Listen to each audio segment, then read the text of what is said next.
그러니까 이론상으로는 12월 31일에 스케일링을 받은 사람이 다음 날인 1월 1일에 스케일링을 또 받으면 둘 다 건강보험 적용이 되는 겁니다.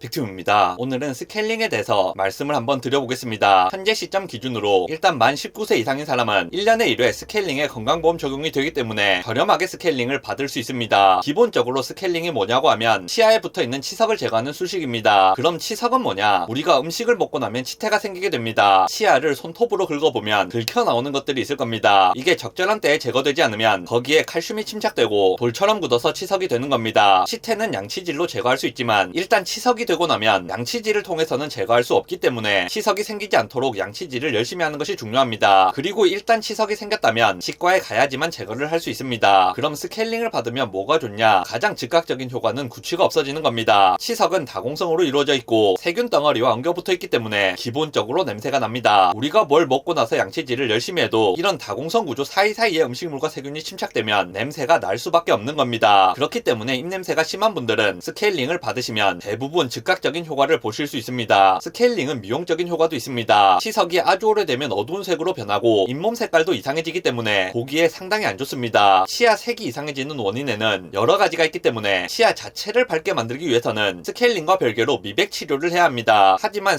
스케일링만으로도 신미성을 개선하는 효과가 조금은 있습니다. 단순히 치아에 색소가 침착되어 들러붙은 경우에는 스케일링만으로도 치아가 밝아지는 효과를 볼 수 있습니다. 특히 커피 같은 차 종류를 좋아하는 분이나 담배를 많이 피는 분들처럼 치아에 색소가 들러붙는 습관을 가진 분들은 스케일링을 통해 그런 지저분한 것들을 제거할 수 있습니다. 또 다른 스케일링의 기능은 치주염과 치인염의 예방 및 치료입니다. 앞서 말씀드린 부분은 일반인들이 중요하게 생각하는 부분이라면 이 부분은 치과의사가 가장 중요하게 생각하는 부분입니다. 보통 우리가 풍치라고 부르는 질병이 있습니다. 잇몸에 염증이 생기면서 잇몸뼈가 주저앉는 병입니다. 잇몸뼈가 주저앉으면 회복이 잘 되지 않고 심한 경우에는 이가 흔들리다가 빠지게 됩니다. 이 치주염을 일으키는 가장 큰 원인은 세균이라고 할 수 있는데 치석이 있게 되면 세균을 깨끗하게 제거할 수 없습니다. 아무리 깨끗하게 양치질을 해도 세균이 치석 속에 들어가 있기 때문에 근본적으로 문제가 되는 겁니다. 그리고 치석 자체가 굉장히 거칠기 때문에 잇몸에 대한 물리적 자극도 주어지게 됩니다. 그러니까 치석을 제거하게 되면 이런 잇몸에 대한 자극이나 치주염, 치인염 같은 것들을 예방할 수 있고 초기의 경우에는 치료까지도 가능한 겁니다. 양치질을 할 때 칫솔에 피가 묻어 나오는 분들이나 평소 입에서 피맛이 나거나 하는 분들은 스케일링을 받으면 그런 부분들이 확실히 좋아지는 경우가 많습니다. 치석이 잇몸에 염증을 일으키는 메커니즘을 정확히 이해하기 위해서는 복잡한 부분에 대한 공부가 필요합니다만 모든 사람이 그 정도까지 치약 지식을 가질 필요는 없다고 생각합니다. 그냥 치석이 있으면 결론적으로 잇몸에 염증이 생기게 되고 잇몸에 염증이 생기게 되면 잇몸이 붓고 피가 난다 이렇게 생각하시면 될 것 같습니다. 물론 잇몸에 염증이 있는 상태에서 스케일링을 받게 되면 일시적으로 피가 더 날 수는 있습니다. 하지만 그 이후에 잇몸이 안정되고 나면 잇몸에서 피가 나던 것이 좋아지는 겁니다. 스케일링에 대해 말씀을 드리면 항상 듣는 질문이 몇 가지 있습니다. 스케일링 하면 이가 갈리는 것 아닌가요? 치아 사이가 벌어지는 것 아닌가요? 하고 물어보시는 분들이 많으신데 스케일링을 한다고 해서 치아가 깎이지는 않습니다. 특히 초음파 스케일러의 경우는 진동을 통해 치석을 치아로부터 떼어내는 것이지 치석을 갈아서 제거하는 것이 아닙니다. 멀쩡한 치아의 경우는 스케일러를 갖다 댄다고 해서 깎이지 않습니다. 이런 오해의 경우는 간혹 치석이 아주 많던 사람이 치석 제거를 하고 나서 허전하니까 치아가 깎인 것 같은 착각을 하시는 경우가 가장 많습니다. 그 외에도 치아가 실제로 이미 마모되어 있다거나 충치가 존재하던 위에 치석이 쌓여있게 되면 우리 눈에는 치석 안속이 안 보이기 때문에 스케일링 후에 안쪽의 마모 부분이나 충치가 드러나게 되어 이런 오해를 하시게 되는 경우도 생기게 됩니다. 염증으로 부어있던 잇몸이 가라앉으면서 더 그렇게 느끼시는 부분도 있습니다. 상식적으로 스케일러는 스케일링을 하도록 만들어진 전용 기구인데 그게 치아를 갈아버리도록 만들면 안 되겠죠. 그러니까 스케일링을 하면서 치아가 깎일 걱정은 하지 않으셔도 됩니다. 양치질을 열심히 잘하는 분이 정기적으로 스케일링을 받게 되면 별로 아프지도 않고 금방 끝납니다. 하지만 양치가 잘 안 되는 분이 스케일링을 아주 오랜만에 받게 되면 치석도 오래되어 딱딱하게 굳어진 상태, 잇몸도 염증 있는 상태라 예민해져서 상당한 고통이 수반되게 됩니다. 물론 시간도 오래 걸립니다. 그렇기 때문에 스케일링은 정기적으로 받으시는 것을 강하게 추천드립니다. 스케일링을 얼마나 자주 받아야 되는지는 사람마다 치석이 쌓이는 속도가 달라서 말씀드리기가 좀 곤란한 부분이 있는데 사람에 따라 3개월에 1회를 받아야 하는 분도 있고 2년이 지나도 치석이 안 쌓이는 분도 있습니다. 그렇지만 보통 건강보험 적용이 1년에 1회 되기 때문에 1년에 1회 내지 2회 정도 받는 분들이 가장 많은 것 같습니다. 건강보험이 적용될 때 최종적으로 환자분들이 내는 스케일링 비용이 어떻게 되는지는 제가 영상이나 글에 적을 때마다 매년 조금씩 달라지는 부분을 수정할 수 없기 때문에 적당히 말씀드리자면 현재 시점 기준으로 초진 환자분 기준 본인 부담금이 2만원 좀 안됩니다. 몇 년 지나면 2만원이 좀 넘는 금액으로 올라갈 수도 있기 때문에 영상을 보시는 분들은 참고하시면 좋을 것 같습니다. 참고로 스케일링에 건강보험이 적용되는 1년 기준은 해당 연도 기준입니다. 스케일링을 1년 간격으로 받을 수 있다는 말이 아니고 해당 연도에 한번 건강보험 적용을 받을 수 있다는 말입니다. 그러니까 이론상으로는 12월 31일에 스케일링을 받은 사람이 다음 날인 1월 1일에 스케일링을 또 받으면 둘 다 건강보험 적용이 되는 겁니다. 영상 요약하겠습니다. 만 19세 이상인 사람들은 1년에 1회 스케일링에 건강보험이 적용되어 저렴하게 스케일링을 받으실 수 있습니다.